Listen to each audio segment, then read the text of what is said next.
Okay.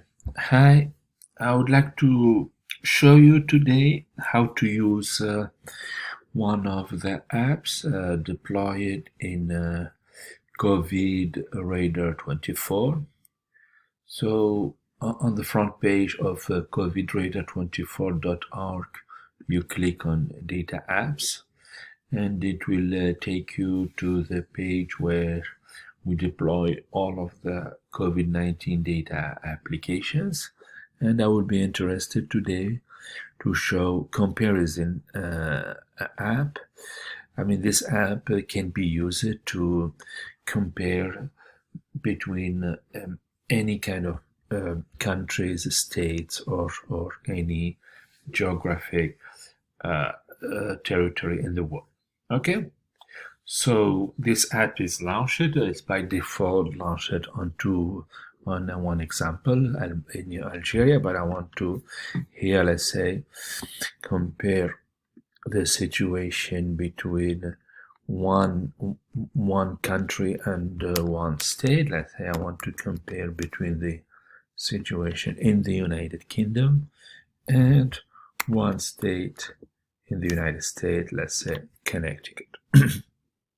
Okay, so by default you will have the total cases plotted at the beginning, so you can have this graph, so you can compare between these two regions.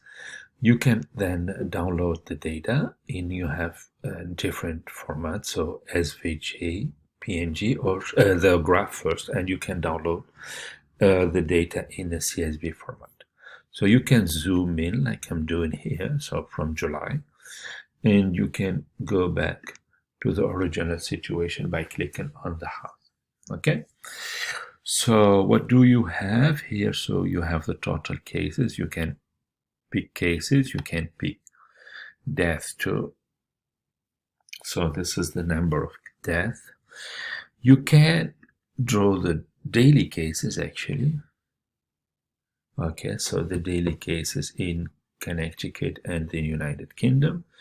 So you note that some irregularity, which is very normal. So we can indeed choose to represent the average of the cases in the last 14 days.